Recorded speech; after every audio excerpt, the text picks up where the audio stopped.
노인을 무시하는 가장 교묘하고 은밀한 폭력. 나이가 든다는 것은 단순히 나이를 먹는 것이 아니라 삶의 무게와 지혜를 쌓아가는 과정입니다. 그러나 동시에 사회 속에서 점차 주변부로 밀려나고 존중받지 못하는 상황을 마주하게 되기도 합니다. 병원, 은행, 관공서 같은 곳에서 노인이 충분한 설명을 제대로 듣지 못하거나 차례에서 배제되는 장면은 흔히 볼 수 있습니다. 심지어 가정 안에서도 의견을 존중받지 못하고 늙어서 모른다는 말 한마디에 마음이 꺾이는 경우도 많습니다. 이러한 경험은 작은 불편을 넘어 인간으로서의 존엄을 훼손하는 심각한 문제로 이어집니다. 이러한 무시는 일상적인 불편만을 의미하지 않습니다. 설명을 듣지 못하면 자신의 건강과 재산에 대해 올바른 판단을 내릴 수 없게 되고, 가족 안에서 의견이 배제되면 스스로 삶을 결정할 권리를 잃게 됩니다. 이는 노인을 독립적 존재가 아닌 의존적 존재로 전락시키는 결과를 낳습니다.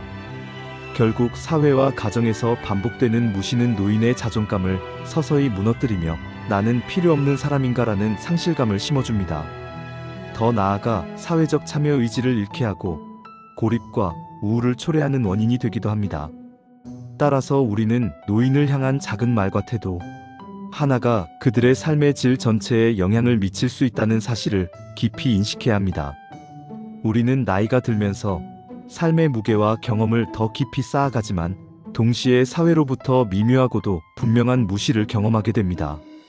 병원, 은행, 공공기관, 심지어 가정 안에서도 늙어서 모른다, 판단력이 떨어진다는 전제를 깔고 대하는 시선은 노인의 자존감을 무너뜨립니다. 이는 단순히 불편한 대우에 그치는 것이 아니라 존재 자체를 하찮게 여기는 구조적 시선의 반영이기도 합니다. 노인은 풍부한 경험과 지혜를 지녔음에도 불구하고 사회는 종종 그 가치를 평가절하하고 배제하려 듭니다. 이러한 태도는 개인의 마음에 깊은 상처를 남기고 사회 전체의 품격을 떨어뜨립니다. 결국 이것은 단순한 개인적 감정 문제가 아니라 사회 전반에 스며든 구조적 차별의 한 단면이며 장기적으로는 세대 간 갈등과 단절을 낳을 수 있습니다. 이제는 이 문제를 정면으로 바라보고 이야기해야 할 때입니다. 사회 곳곳에서 존중과 배려의 문화를 회복하지 않는다면 누구나 맞이하게 될 노년의 삶은 위태로워질 수밖에 없습니다. 첫째, 사회적 무시입니다.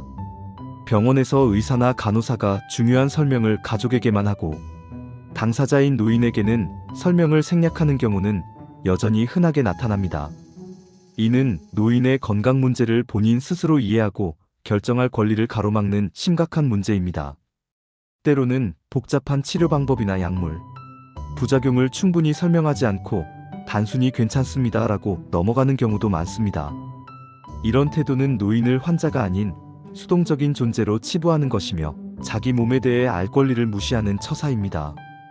은행에서는 차례를 무시하거나 복잡한 절차를 어르신은 잘 모르실 테니 그냥 이렇게 하시라며 대충 처리하는 경우가 종종 있습니다.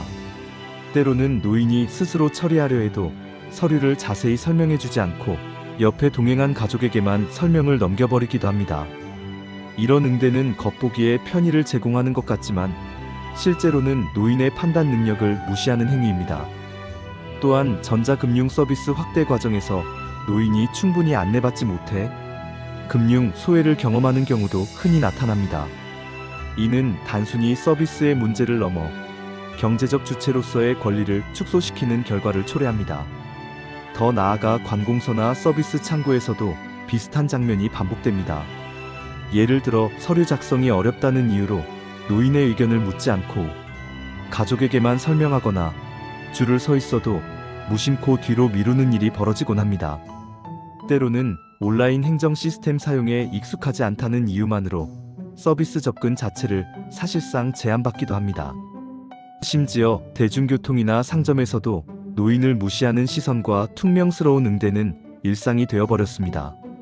이는 단순한 예절의 문제를 넘어서 노인을 사회 구성원으로 인정하지 않는 구조적 태도를 드러냅니다.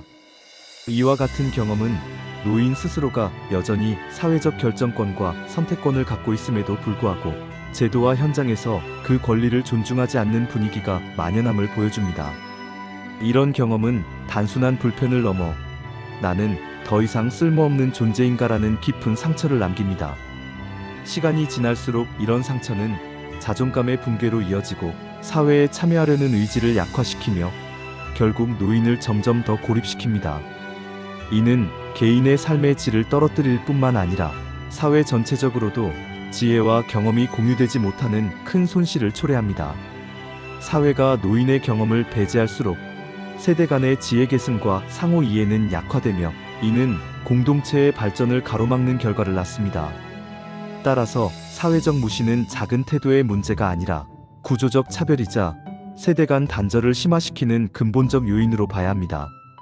이를 해결하지 않고서는 노인의 삶은 물론 사회 전체의 건강한 미래도 기대하기 어렵습니다. 나아가 존중의 문화가 자리 잡지 않는다면 지금 청년으로 살아가는 세대 역시 언젠가 같은 무시에 직면할 수밖에 없습니다. 둘째, 가족 내 무시입니다. 노인의 의사결정이 존중되지 않고 중요한 가정의 문제에서 배제되며 경제적 권한을 강제로 빼앗기는 경우도 있습니다. 이는 단순한 가정 내 갈등의 차원을 넘어 노인의 인간으로서의 권리와 존엄을 짓밟는 심각한 문제로 이어집니다. 자녀들이 부모의 재산을 관리한다는 명분으로 노인의 의견을 무시하거나 일상적인 선택마저 본인 뜻대로 하지 못하게 만드는 모습은 심각한 인권 침해입니다. 예컨대 노인이 집을 팔거나 유지하는 문제, 생활비 사용 방식, 혹은 의료적 선택과 관련된 결정에서조차 배제되는 경우가 흔히 발생합니다. 심지어 노인이 은행에 직접 가서 상담을 받으려 할 때 동행한 가족에게만 정보를 전달하는 경우도 있으며 이는 경제적 주체로서의 권리를 무력화시키는 결과를 낳습니다. 또한 상속이나 재산 분배 문제에서도 노인의 의사가 존중되지 않고 자녀들끼리의 이해관계가 우선되는 사례가 적지 않습니다. 노인이 분명히 자기 의사를 표현했음에도 이제 판단력이 흐려졌다는 이유로 무시당하거나 아예 법적으로 후견인을 세워 권리를 제한하는 사례도 늘고 있습니다. 후견인 제도는 원래 취약한 노인을 보호하기 위해 만들어진 장치이지만 실제로는 가족에 의해 남용되며 노인의 자유와 자율성을 심각하게 제한하는 경우가 존재합니다. 이러한 현실은 노인을 독립적이고 존엄한 존재로 보기보다 보호해야 할 약자로만 간주하는 사회적 편견을 반영합니다. 이러한 가족 내 무시는 정서적 상처로도 이어집니다. 존경받아야 할 부모로서의 위치가 사라지고 단순히 돌봄의 대상이나 경제적 부담으로만 여겨지면서 노인의 자존감은 크게 무너집니다. 가정에서의 무시는 단순히 순간적인 감정이 아니라 노인의 삶 전체를 흔드는 근본적인 충격이 됩니다.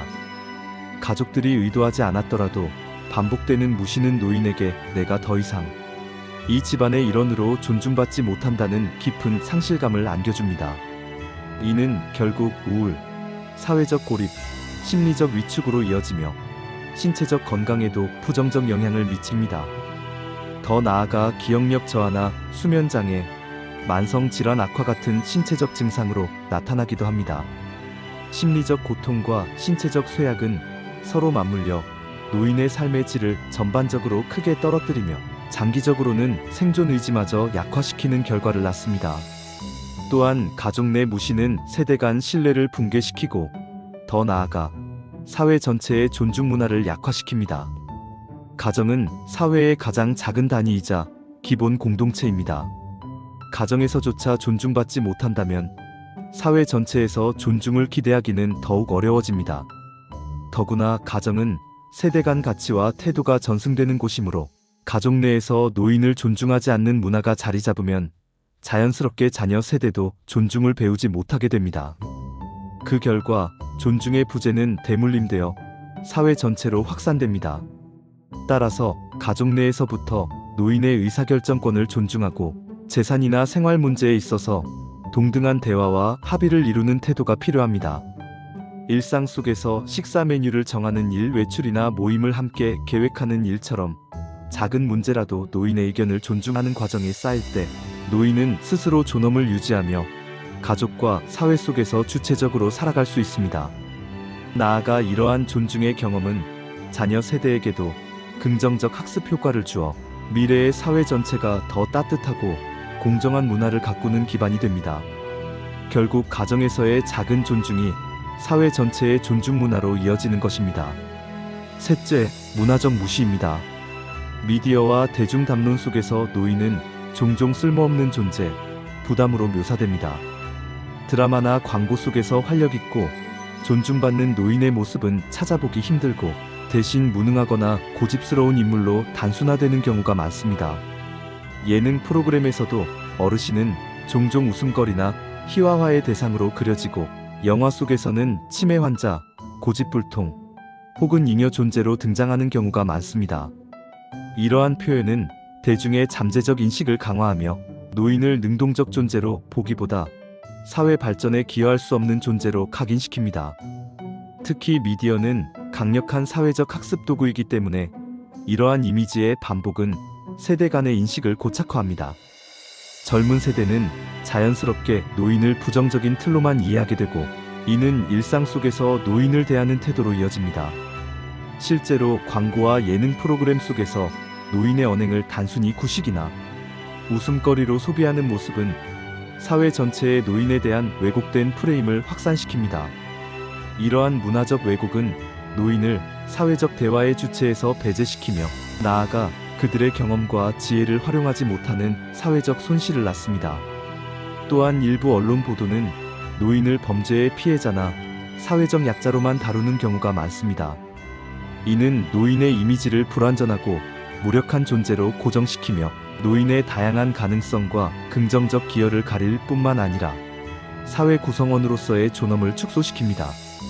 노인이 스스로를 짐처럼 여기게 만드는 이러한 문화적 배경은 자기 효능감 저하로 이어지고 적극적인 사회활동을 회피하게 만드는 악순환을 형성합니다.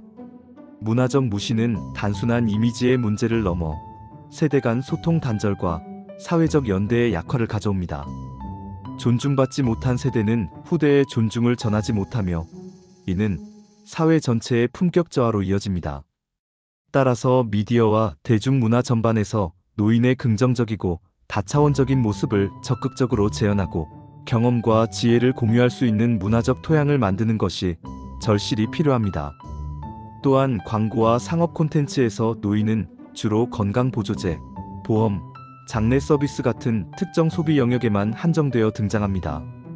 이처럼 특정 제품이나 서비스에만 연결된 이미지가 반복되면서 노인은 다차원적이고 복합적인 삶을 사는 존재가 아니라 오직 소비시장에서 특정한 타깃으로만 바라보는 시각이 사회 전반에 고착화됩니다. 때로는 노인을 단순히 병원과 약국을 드나드는 사람이나 장례를 준비하는 존재로 축소하는 모습까지 나타납니다. 이는 노인의 다양한 역할과 가능성을 의도적으로 가려버리는 효과를 낳습니다. 반면 문화 콘텐츠 속에서 노인이 지닌 풍부한 경험과 지혜, 혹은 여전히 사회적 역할을 수행하는 긍정적 모습은 좀처럼 부각되지 않습니다.